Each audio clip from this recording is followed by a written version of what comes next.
Hello everyone. என் பேர் அருண். இன்னைக்கு நம்ம என்ன பார்க்க போறோம் அப்படின்னா டேட்டா இன்ஜினியரிங் வித் AWS அந்த கோர்ஸ்க்கான ஒரு ஓவர்வியூ பார்க்க போறோம். Data engineering is a part of data science அப்படின்னு சொல்லலாம். நம்ம டேட்டாவை சோர்ஸ்ல இருந்து ஒரு டார்கெட்டுக்கு கொண்டு வரோம் இல்லையா? ஸோ அந்த டார்கெட்ல இருந்து தான் we are producing the data which is more readable. So அதுதான் நம்ம டேட்டா இன்ஜினியரிங்ல மெயினாக பண்ற ஒரு விஷயம். ஸோ அதுக்கு அடுத்தது தான் பார்த்தீங்கன்னா உங்களுக்கு அந்த டேட்டா வச்சு அனாலிட்டிக்ஸ் பண்றதா இருக்கட்டும், மாடியூல்ஸ் கிரியேட் பண்றதா இருக்கட்டும், இல்லை டேட்டா மாடல் கிரியேட் பண்றதா இருக்கட்டும், எதுவாக இருந்தாலுமே நம்ம ஃபர்ஸ்ட் டேட்டா கொண்டு வந்ததுக்கு அப்புறம் தான் பண்ண முடியும். ஸோ இதை பத்தின ஒரு எக்ஸ்பிளைன்டு கோர்ஸ் அப்படின்னு பார்த்தீங்கன்னா தான் இந்த கோர்ஸை நம்ம இது பண்றோம். ஸோ இதுல 5 மாடியூலா பிரிச்சிருக்கோம். ஸோ ஃபர்ஸ்ட் மாடியூல்ல பார்த்தீங்க அப்படின்னா உங்களுக்கு பைத்தன் பத்தின பேசிக்ஸ் கொஞ்சம் இன்டெப்தா இருக்கும். செகண்ட் மாடியூல்ல உங்களுக்கு சீக்வல் பத்தி சொல்லுவோம். ஸோ பைத்தன் சீக்வலுக்கும் டேட்டா இன்ஜினியரிங்க்கு என்ன சம்மந்தம் அப்படின்னு கேட்டிங்கன்னா, பைத்தன் தான் உங்களுக்கு கோர். ஸோ உங்களோட கோட் என்ன எதில் ரன் ஆகுது, உங்கள் backbone of your code எதில் இருக்கும் அப்படின்னு பார்த்தீங்கன்னா முக்கால்வாசி நேரம் பைத்தனில் தான் இருக்கும். ஸோ சீக்வல் அப்படின்னு பார்க்கும்போது சீக்வல் தெரிஞ்சுது அப்படின்னா உங்களுக்கு வேறு எந்த query லாங்குவேஜாக இருந்தாலும் உங்களுக்கு ஈஸியாக அடாப்ட் பண்ணிக்க முடியும். முக்கால்வாசி இப்போ எல்லா கம்பெனிஸுமே க்ளவுடுக்கு மூவ் ஆகிட்டாங்க. ஸோ இதில் AWS நம்ம டேட்டா இன்ஜினியரிங் கோர்ஸ் நம்ம சேர்த்துருக்கோம்.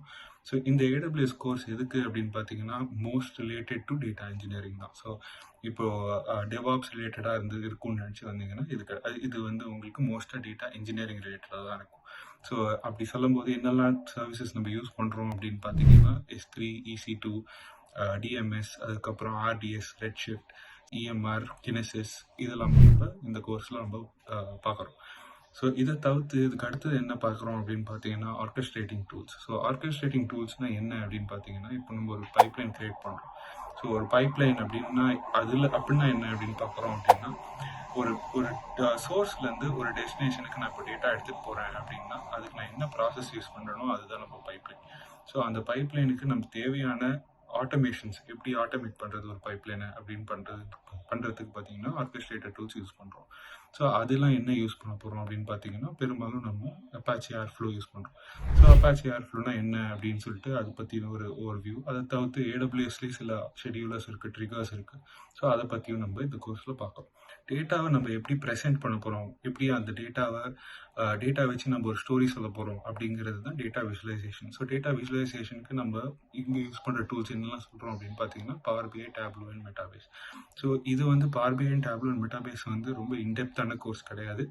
இது உங்களுக்கு பிகினர்ஸ் கோர்ஸ் மாதிரி தான் இருக்கும். இப்போ என்கிட்ட டேட்டா இருக்குது, அதை நான் எப்படி யூஸ் பண்ணி ஒரு பேசிக் டேஷ்போர்ட் எப்படி கிரியேட் பண்ண முடியும் அப்படிங்கிறதுக்கான உங்களுக்கு ஒரு ட்ரைனிங். ஸோ இது பார்த்தீங்கன்னா டேட்டா இன்ஜினியரிங் அப்படின்னு கேட்டிங்கன்னா கண்டிப்பாக கிடையாது. இது ஒரு ஆட் ஆன் மாதிரி தான் சொல்கிறோம். ஸோ இந்த கோர்ஸில் உங்களுக்கு அது ஒரு basic understanding about data visualisation இந்த கோர்ஸில் நம்ம கொடுக்குறோம். அதை தவிர்த்து பார்த்தீங்க அப்படின்னா ஒரு ஃபைனல் ப்ராஜெக்ட் ஒன்று ஏற்பாடு பண்ணியிருக்கோம். ஸோ அந்த ப்ராஜெக்டும் உங்களுக்கு நீங்கள் படித்த எல்லா மாடியூல்ஸையும் சேர்த்து வச்ச மாதிரி ஒரு ப்ராஜெக்ட் இருக்கும். ஸோ இதுதான் நம்ம இந்த கோர்ஸோட ஸ்ட்ரக்சர்.